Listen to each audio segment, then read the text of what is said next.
నమస్తే న్యూస్ 24 తెలుగుకి స్వాగతం. నా పేరు రవలి. వార్తల్లోని ముఖ్యాంశాలు ఇప్పుడు చూద్దాం.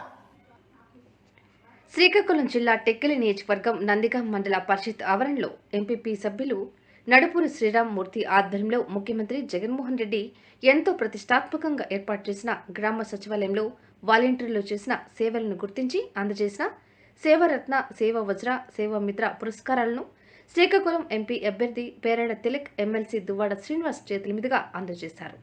ఈ కార్యక్రమంలో మాజీ జెడ్పీటీసీ కింతల ధర్మారావు, మాజీ ఎంపీపీ ఏడ చక్రవర్తి, మండల పార్టీ అధ్యక్షులు తమిరి పాల్గొనరావు, జేసీఎస్ కన్వీనర్ జెడ్డెల జయరాం, సర్పంచులు, ప్రజాప్రతినిధులు, అధికారులు పాల్గొన్నారు.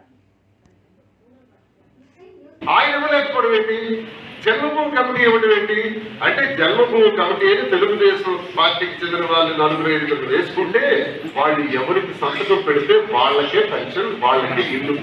వాళ్ళు పెట్టే ముందు ఏమంటారు, మీ ఇంటి మీద జెండా పెడతావా, ఒంటి మీద పచ్చ చొక్కా వేసుకుంటావా, మా పార్టీకి ఓటేస్తావా అని అడుగుతారు. దానికి వేస్తాము అంటే ఇస్తారు, లేదా ఇవ్వరు. ఇది పరిస్థితి. ప్రజాప్రతినిధిగా ఎన్నికైన తర్వాత ప్రజలందరూ మనకు సమానమే, ప్రజలందరినీ సమానంగా చూడాలని భారతదేశంలో మొట్టమొదటిగా చెప్పిన నాయకుడు డాక్టర్ వైఎస్ రాజశేఖర్. బాగా చేశాడు. దురదృష్టం, హెలికాప్టర్ యాక్సిడెంట్ లో మరణించాడు. అప్పుడు కొడుకు వచ్చి నాన్న పథకాలు అమలు చేయండి అన్నాడు. అప్పుడు కొడుకు మీద 18 కేసులు పెట్టి జైల్లో పెట్టారు. జైల్లో పెడితే మాకు ఆశ్చర్యం వేసింది. రాజశేఖర రెడ్డి బ్రతుకున్నంత వరకు మంచివాడు, దేవుడు, మహారాజు. రాజశేఖర రెడ్డి మరణిస్తే ముద్దాయి. రాజశేఖర